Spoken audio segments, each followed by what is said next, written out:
June 6, 1944, Sword Beach. MG-42.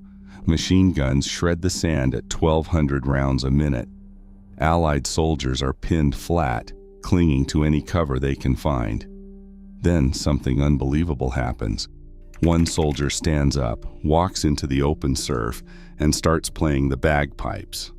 No cover, no weapon, just music cutting through gunfire. He marches back and forth, fully exposed, and the enemy never fires a single shot at him. This is one of the strangest true stories of the Second World War. And the reason he survived reveals something far deeper about warfare itself.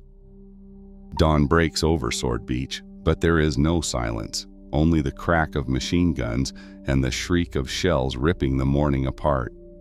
At 7:30 a.m., the first landing craft grind to a halt on the surf line, ramps dropping straight into a curtain of bullets. The tide is low, exposing a wide strip of sand, but that only means there is nowhere to hide.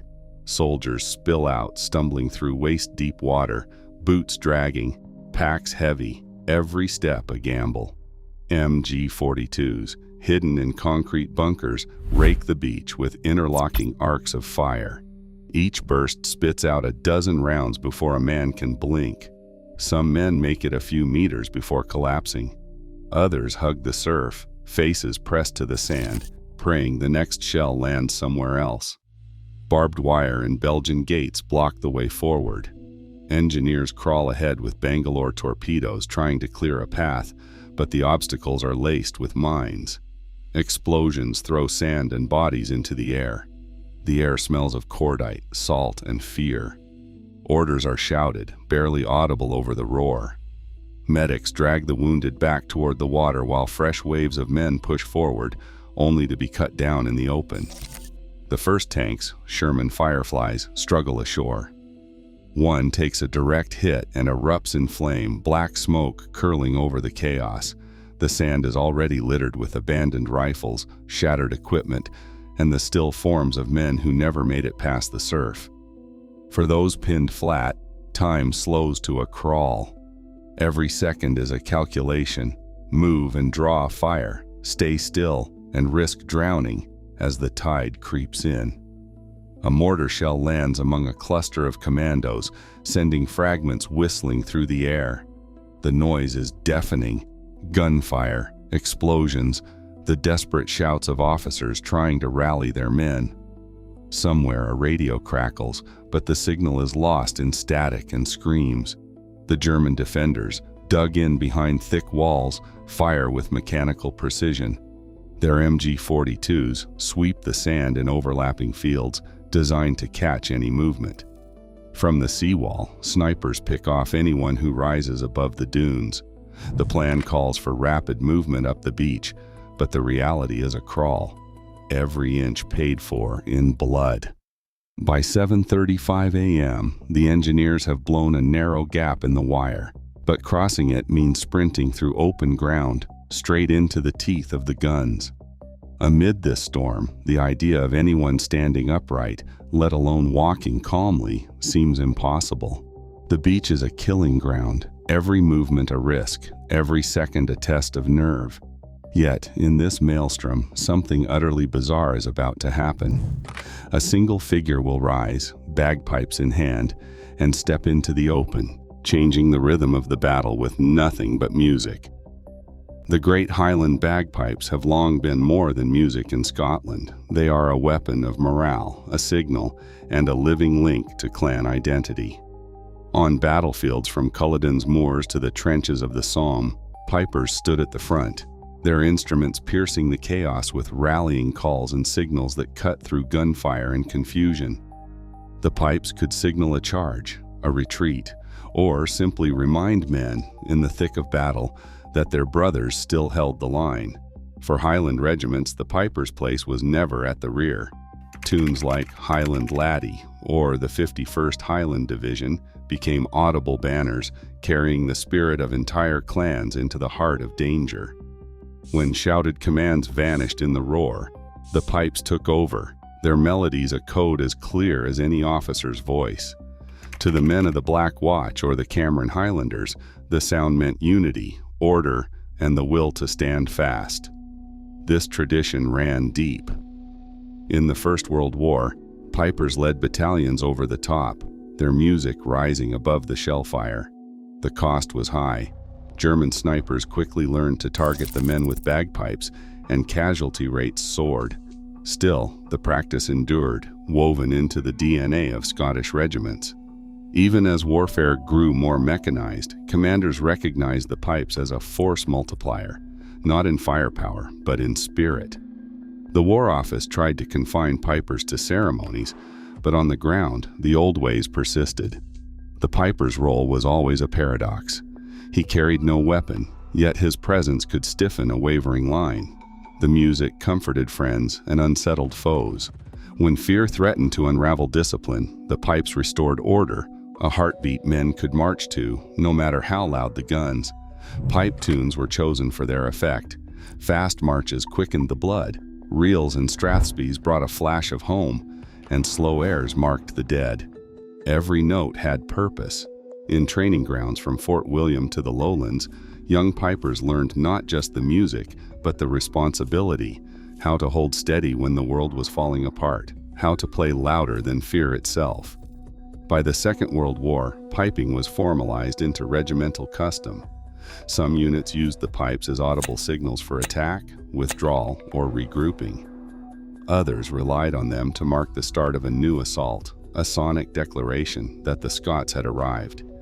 Even among non-Scottish units, the effect was hard to ignore, a sudden piercing skirl that could turn heads and unsettle nerves. In the end, the pipes belonged on the battlefield because they offered something no weapon could: identity, courage, and the sense that even in chaos there was still order and purpose. Official orders had been clear for months. The War Office Directive, issued December 13, 1943, spelled it out in bureaucratic language. No bagpipers, drummers, or other musicians shall be employed in the forward element of any assault formation, nor shall they be ordered to march or play while the unit is under direct enemy fire. The lessons of the First World War, when pipers became easy targets for snipers, hung over the policy like a warning. Bagpipes were to be confined to ceremonies, not combat. Any officer who broke the ban risked censure, or worse, a court-martial if men died because of it. On the deck of a landing craft rocking in the channel, Lord Lovett, brigadier of the 1st Special Service Brigade, had already made up his mind. He was a Highland chief by birth, a soldier by choice, and a man who believed in the old ways. For Lovett, the pipes were not just tradition. They were a weapon of spirit, a reminder of clan loyalty and defiance. As his commandos checked their weapons and fixed bayonets, he turned to his young piper Bill Millen and gave an order that cut through the tension. "Play us on to the beach," he said. Millen hesitated and reminded his commander of the War Office ban. Lovat did not blink. "That is the English War Office, Millen. You and I are both Scottish. That does not apply to us." The decision was not just about pride. Lovat understood the risk. The pipes would draw attention, perhaps even fire, but he also knew the effect they had on his men. The shrill ancient sound could rally troops in a way no shouted order ever could. It was a gamble, but one rooted in the psychology of battle. If the pipes could lift the spirits of men pinned down by machine guns, if they could remind them of home and history, then perhaps it was worth the danger. Lovett's authority on the ground gave him the power to override the ban, at least in his own mind. He would answer for it later, if there was a later. Millen's orders were now personal, not written. He was to play the brigade ashore, right through the heart of the storm. No rifle, no cover, just the pipes, the kilt, and the weight of tradition. The War Office might have called it reckless. Lovett called it necessary. As the ramps dropped and the surf exploded with bullets, the stage was set for an act that would defy every rule of modern warfare. A lone piper marching into history on the orders of a brigadier who believed some battles were fought as much in the mind as on the sand. Bill Millen stepped off the ramp into knee-deep surf, kilt swirling, boots sinking in the sand, bagpipes clutched tight against his chest. Around him, the beach was a vision from nightmare, water churned by bullets, men crawling for cover, the air thick with the shock of shells. He did not crouch, did not run. Instead, he drew a breath, set his fingers on the chanter, and let the first notes of Highland Laddie rip through the chaos. The sound was thin at first, almost lost in the roar, but it grew, cutting through the machine gun fire with something older and stranger than fear. Millen walked forward, pipes wailing, each step tracing a line no one else dared cross. German fire tracked the landing craft, stitched the sand with death, but the piper kept moving, exposed and unarmed. The first tune ended, and without pause he launched into "The Road to the Isles," the melody rising above the shouts and explosions.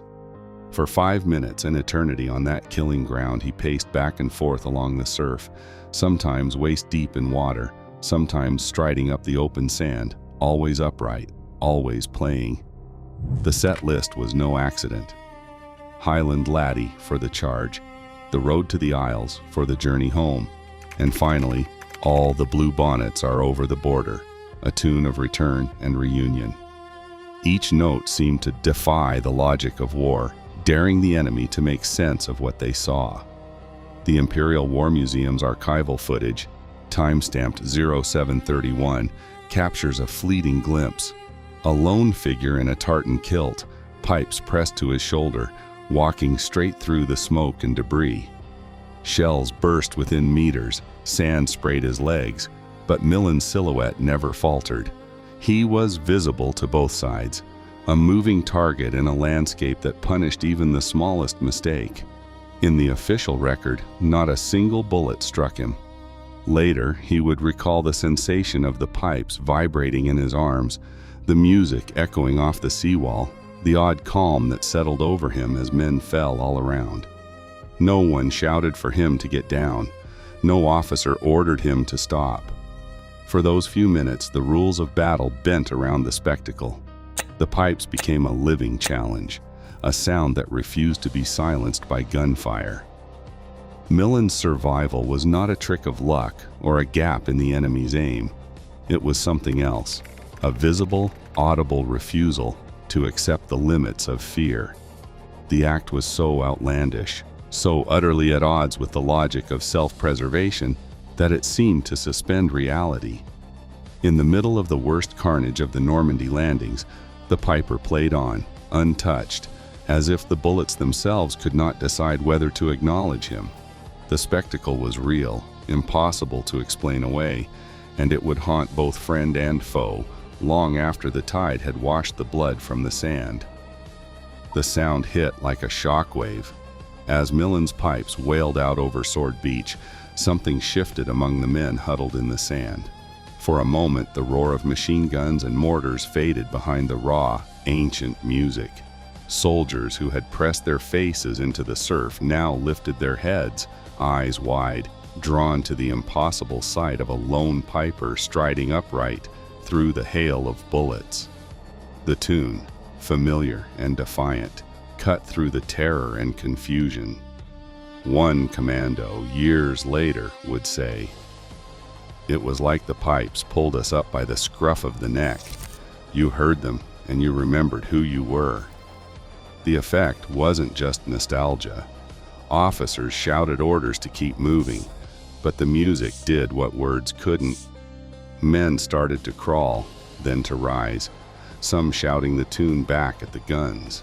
The rhythm of the pipes gave them a beat to follow, a heartbeat that belonged to home, not to war. In the official after-action report, one line stands out. The presence of a piper on the front line contributed positively to unit cohesion during the first hour of the landing. In that chaos, the pipes became a rallying cry. Some men laughed, others wept, but all felt the surge. The music drowned out the panic, if only for a few seconds, and gave the scattered commandos a reason to move forward.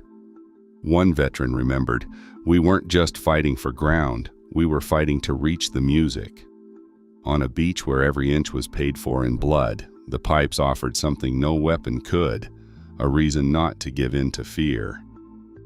On the German side of the wire, the spectacle of a lone piper weaving through gunfire was met with disbelief. Weeks after the landings, British interrogators sat down with Obergefreiter Karl Müller, a machine gunner from the 71st Infantry Division, and asked why no one took aim at the man in the kilt. Müller shrugged. "He must be mad," he said. The sound of the bagpipes, at first mistaken for some strange Allied signal or even a trick, unsettled the defenders. Sturmman Hans Becker, another German prisoner, recalled his orders. Conserve ammunition, focus on the tanks, ignore the distractions. But it was not just discipline at work. The sight of a man striding through a hail of bullets, unarmed except for his pipes, struck the Germans as so irrational, so reckless, that it seemed beyond the realm of normal warfare.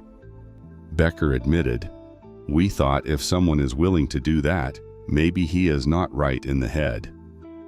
This moment, recorded in interrogation transcripts and echoed in post-war interviews, became the seed of a legend. British newspapers, decades later, would run headlines calling Millen the Mad Piper of Sword Beach. The nickname stuck. The story spread, growing with each retelling. The enemy had refused to shoot because they thought the piper was insane. For Millen, survival was not just a matter of luck or skill, but the product of an extraordinary collision between courage and perception. What began as an act of apparent madness on a Normandy beach soon took root in public memory. The image of the piper walking untouched through chaos became a symbol, proof that even in the most violent storm, the human mind could be as unpredictable and powerful as any weapon. In the end, the legend of the Mad Piper endures not just because of what Millen did, but because of how both sides saw him, not as a target, but as something that defied the logic of war. In the chaos of D-Day, one man's surreal defiance, seen as madness by his enemies, became a weapon all its own. Today, armies still study how morale and perception can reshape the battlefield. Bill Millen's story stands as proof. Sometimes what terrifies is not superior firepower, but the courage to do the unthinkable. In war, the mind can change the outcome. What would you have done in that moment?